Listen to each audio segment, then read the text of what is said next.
Wanaokuwa Mwafrika, dunia inaingia kwenye zama mpya za vita.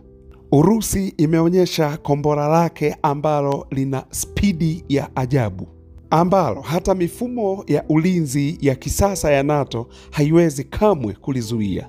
Je, hili ni kombora ambalo linabadilisha kabisa mwelekeo wa vita na nguvu kijeshi? Endelea kufuatana nami kwa sababu kile unachoenda kukisikia kitakushangaza hakika. Kombora jipya la hypersonic la Urusi. Kwa miongo kadhaa, dunia imekuwa ikishuhudia mashindano ya jeshi, hasa katika mataifa yenye nguvu, super powers. Lakini makombora haya ya hypersonic yanabadilisha kabisa mfumo na taswira ya kijeshi. Urusi inatangaza kuwa imeendelea vizuri sana katika swala la makombora haya ya hypersonic. Ngoja kidogo, wametengeneza kombora ambalo lina kasi zaidi ya sauti mara 9, na wakati huo likiwa angani, likiwa linafanya manuva ambayo hayatabiriki. Hicho ndicho kinachofanya mifumo ya ulinzi ya kisasa ya NATO kushindwa kulizuia. Hebu fikiri kidogo, kombora linapigwa kutoka Urusi na linafika Ulaya kwa dakika chache mno. Linafika wakati ambao mifumo ya ulinzi haiwezi kushtuka kuwa kuna kombora linakuja. Hicho ndicho kiwango cha hatari tunachokiongelea. Maafisa wa NATO na wataalamu wa masuala ya kijeshi wamechanganyikiwa kwa sababu teknolojia hiyo ni ya hali ya juu mno, na ni teknolojia ambayo inakuja kubadili upepo.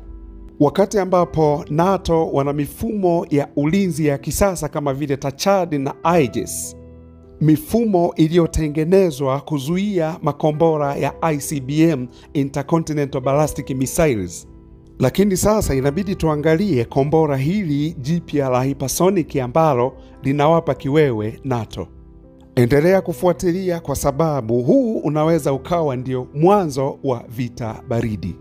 Makombora haya ya hypersonic siyo yale ambayo tumezoea kuyaona wakati wa vita vya kwanza vya dunia na vita vya pili vya dunia.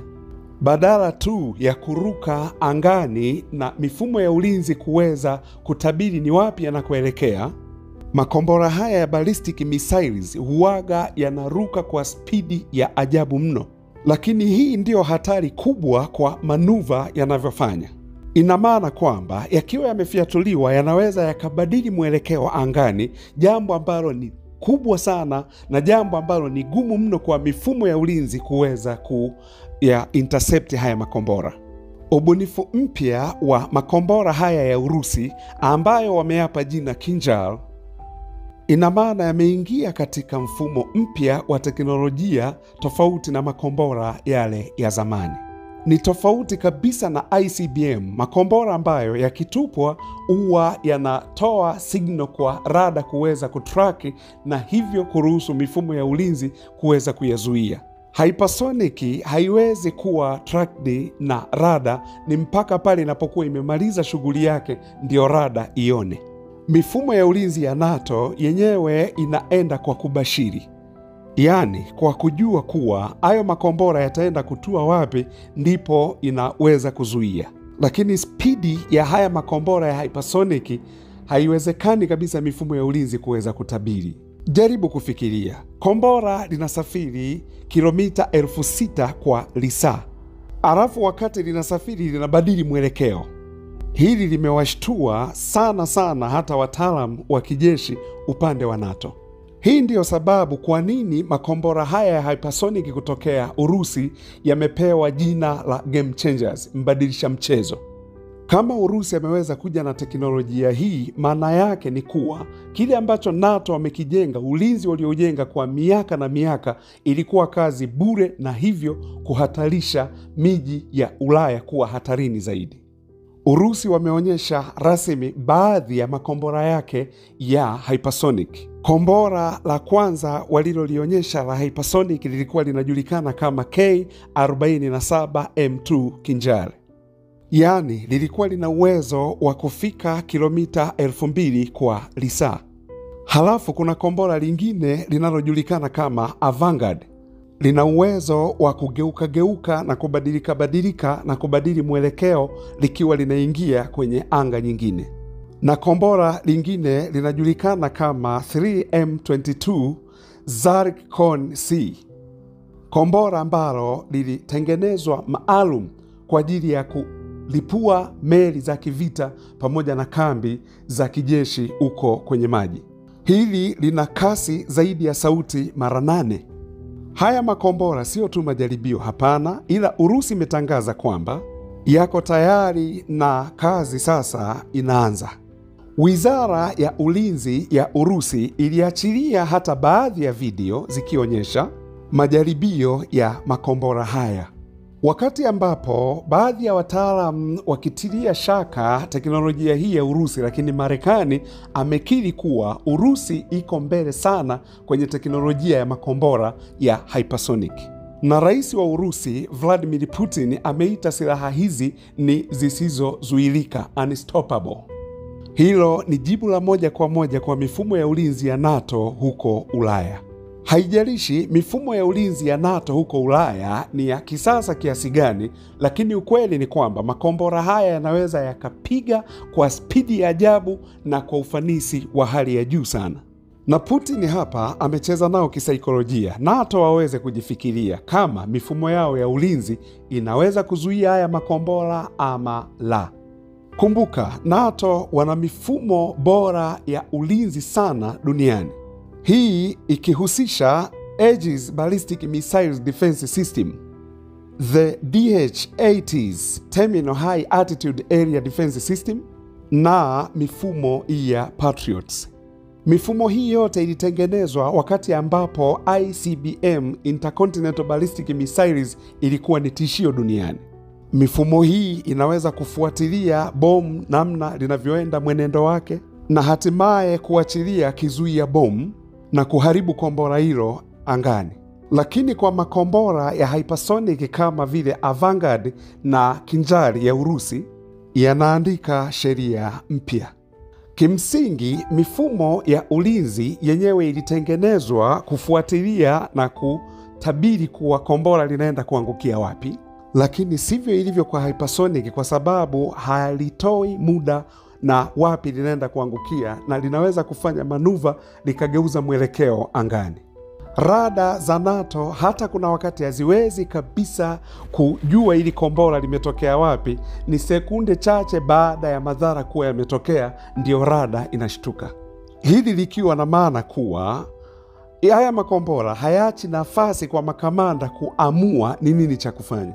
Nchi za Ulaya kama vile Poland, Ujerumani na Romania, haya ni mataifa ambayo wana mifumo hii ya ulinzi. Lakini wataalamu wa kijeshi wameonya kuhusiana na hii mifumo ya ulinzi haiko tayari kuweza kuintercepti makombora ya Urusi ya hypersonic. Majenerali kutokea Marekani na wao pia wamekiri kuwa teknolojia ya Urusi hii ni funika kombe mwanaharamu apite. Hili ndilo linalowaleta NATO kukaa vikao vingi kama wachawi kujadiliana ni namna gani ya kuweza kuzuia makombora haya ya hypersonic. Lakini kama tujuavyo, ubunifu huwa unachukua miaka na miaka. Lakini upande wa pili, Urusi anatangaza kuwa tayari anazo hizi silaha. Kwa upande wa NATO, hizi ni njozi za mizimu usiku, kwamba mabilioni ya pesa wameyatumia kutengeneza mifumo ya ulinzi, alafu mwamba Putin amekuja kuwageuka. Na kuwageuka kwenyewe ni kuwatengenezea hypersonic speedi za Kasemenao mtaa wa 18. Yaani mifumo ya ulinzi imeonekana ni hamnazo kabisa, hamna kitu mbele ya makombora ya hypersonic ya Urusi. Kwa nini Urusi anawekeza zaidi katika makombora haya ya hypersonic? Ukweli ni kwamba jibu linaangukia katika mikakati ya kijeshi. Moscow inaelewa vizuri sana. NATO kwa miaka mingi sana wamekuwa wakiitamani sana Urusi na kujaribu kufanya kila mbinu ili waishushe na kuiangusha Urusi. Ndiyo maana malengo ya Urusi yamekuwa zaidi katika kutengeneza silaha za namna hii. Makombora ya hypersonic yanaipa Urusi faida kubwa sana ya kushambulia kwanza. Yaani katika uhalisia ni kwamba Urusi watakuwa wameshapiga tayari makao makuu ya NATO hata kabla NATO hawajawa na muda wa kuamua ni nini cha kufanya. Hili likijumuisha kuharibu kambi za kijeshi, lakini kuharibu pia kambi za mahali ambapo ndege za kijeshi zinakaa, au wakati mwingine hata vituo vile vya kijeshi. Makombora ya hypersonic pia yanatuma ujumbe mzito sana kisiasa. Tunaweza tukapiga popote na wakati wowote na hakuna wa kuweza kutuzuia. Sasa kwa Urusi si tu kuhusiana na swala la nguvu kijeshi, bali pia ushawishi duniani. Kwa kuonyesha makombora ya hypersonic na kuyafanyia majaribio, anauambia ulimwengu kuwa Urusi haiwezi kuchukuliwa poa tu na NATO kwa kuweka vimifumo vyao vya ulinzi alafu wakidhani wako salama. Ni hatua ya ujasiri sana ambayo inaiweka Urusi katika mahali pazuri sana, hasa katika ulimwengu. Yaani kifupi, makombora ya hypersonic sio tu silaha hizi, ila ni zana za kidiplomasia zilizotengenezwa kuwaambia ulimwengu Urusi inaonekanaje kimataifa. NATO wanalijua hili, ndio maana wako spidi sana kutafuta majibu. Umoja wa Mataifa haujakaa kimya, hapana. Marekani imekiri kwamba Urusi na China wako mbele sana katika teknolojia ya hypersonic.